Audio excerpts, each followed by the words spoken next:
Hi everyone, welcome to the wrap. Unfortunately, Greg's still away and I'm not smart enough for that macroeconomic stuff. So we'll get straight into small caps.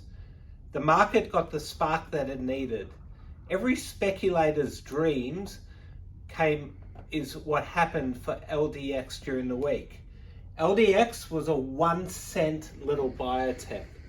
Not many people knew about it, and bang, look at that. The stock went absolutely bananas.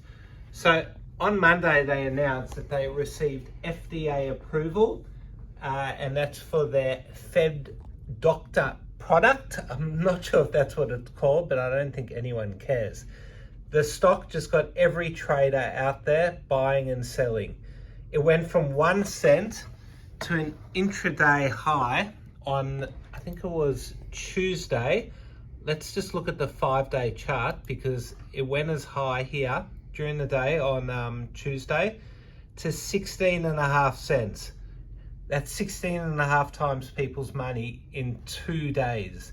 It did fall after that, and they did go into a trading halt yesterday morning for a capital raise.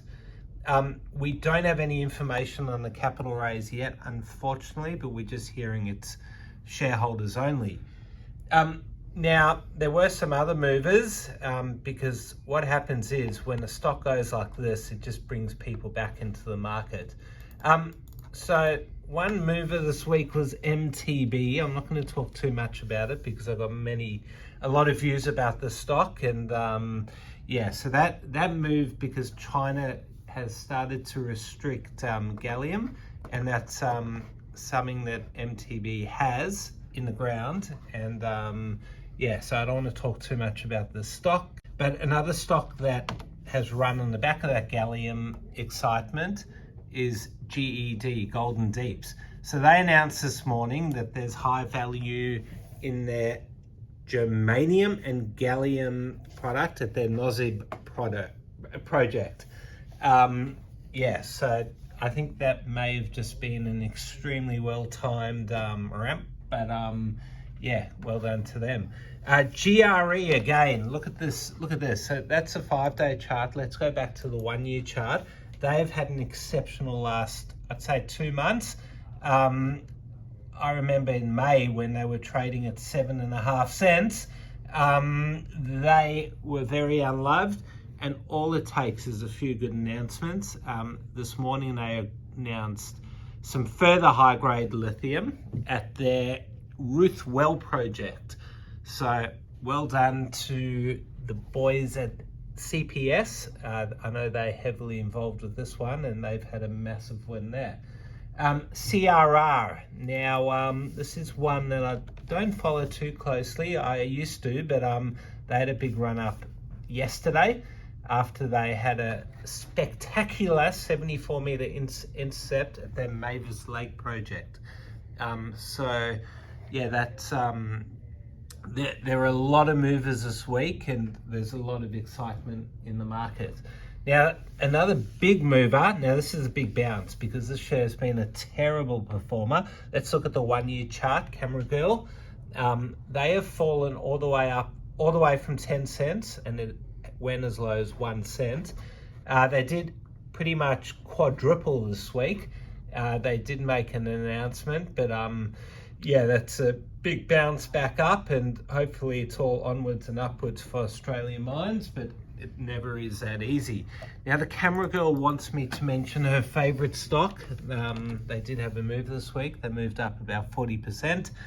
They did a recent capital raise at 1 cent and hit 1.5 yesterday, trading at 1.4 now. So this is one that a lot of people love. The Camera Girl's obsessed with it, and a big shout out to Bernie, I'm sure. CNW, they were a big runner this week.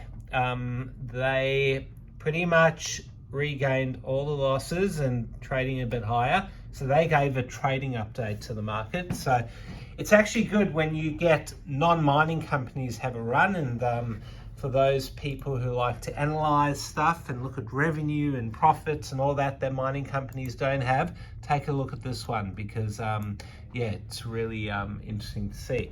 Now guys, make no mistake, for every up stock out there, there is probably 2 downs. I know we're talking about the ups because that's where all the money is and the excitement. The market is still bloody tough. Most stocks are still falling, and there are many stocks out there that are down.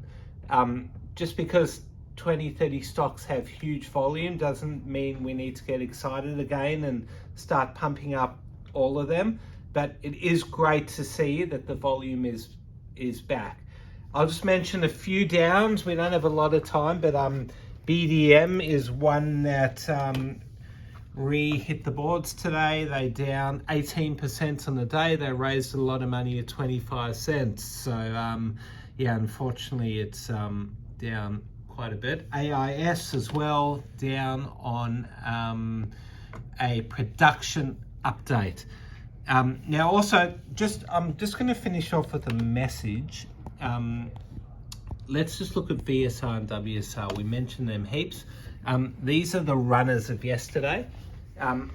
Don't get stuck holding old movers because people get in and out and they phases in the market. And I'm not saying VSR and WSR are over. They may still run again, but often people lose a lot of money because they believe in all the hype, and all of today's movers may be tomorrow's fallers. So just be careful out there. There is a lot of hype again just on the back of one good week. But yeah. All right, I'm off. I'm going to pass it off to Jake. He's going to talk about placements. Hopefully I've left him a few minutes. Yeah, but otherwise have a good weekend, everyone. Thanks, Sean. And it was a fairly subdued week in terms of placements. There was one key placement and a couple of interesting raises, which we're about to go through. Let's go on the charts. So the big raise that I've sort of mentioned was Johns Lying Group. So they're the property service business, and they raised 65 million at $5.15. Now this was a book build where the company was taking bids anywhere from the range of $5 to $5.20, and that $5.15 was certainly in the upper range. Now book opened and closed very shortly by 10:30 the same day that the raise went out. As you can see here on the charts, there might have been a little sniff that a raise was coming because, yeah, I mean, the share price had been trending quite well for a couple of months prior and then dipped fairly heavily into the raise. The next one I wanted to bring up is actually on our website at the moment. It is for Sprintex Limited, the ticker's SIX. Now they're doing a placement and a convertible note. So the placement side of things is cornerstoned actually at a higher price than what we're bidding into. Now it was cornerstoned by Rick Siemens. He's a director of Chinese Automotive as well as directors of the company. So they're committing 1.3 million combined at 4.5 cents. 180 Markets investors are invited to participate in the placement at 4 cents with a 1-for-2 attaching option, which they're hoping to list. There's also a convertible note to raise up to 500,000 alongside the placement. Now, as you can see here on the charts, SIX being a bit of an overpromiser and under-deliverer and quite illiquid. Next one I wanted to bring up was SGC. So SGC, we went behind the wall a couple of weeks ago, funding the initial placement for 630,000. Now, as you can see here on the chart, I think Tuesday, Wednesday, there was a bit of an uptick on the share price and the company took advantage and raised an additional 445,000 to fund the Philippines project. Next one up is Aura Gold. OAU is the ticker. So as you can see here, share price had been trending downwards for quite a long time. Existing shareholders, I think, got diluted by quite a large rights issue about a year ago. But the company delivered exceptional results, as you can see here on the announcements. It's here. So unbelievable results from the Crown Prince Gold Prospect, including 40 meters at over 17.5 grams a ton. Now, following those results, share price hit 0.6 of a cent and the company took advantage, raising 2 million in a placement at 0.4 of a cent with an SPP to follow to raise another $1 million. Now, another interesting placement this week was TGM. So they raised 5 million at 6.5 cents. So last traded was 6.9 cents.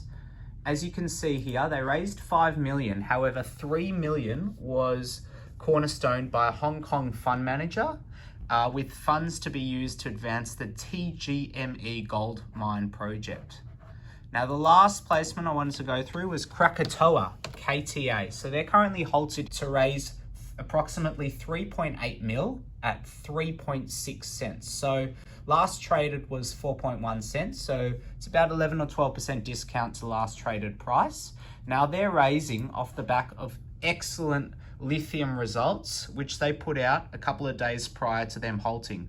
So on the back of those results, which show 2% lithium with peak assays of 4.3% lithium, they're planning to commence an imminent RC drilling program. So they needed to raise further funds. As you can see here, it's been quite a struggler over the last year, hitting lows of 2 cents recently. However, the share price rocketed to an intraday high of, I think, 5 cents on Wednesday, and the company's taken advantage, raising funds. Now, just wanted to briefly discuss IPOs. So on the IPO front, investors were really hoping that the Redox IPO, which is the ticker RDX, was going to reignite the IPO market. However, it has disappointed so far. So the offer price was $2.55, currently trading at $2.36. So a bit disappointing for investors because it had a lot of hype and that was set to reignite IPOs for the second half of the year. So be interesting what it means moving forward. Thanks, guys, and have a fantastic weekend.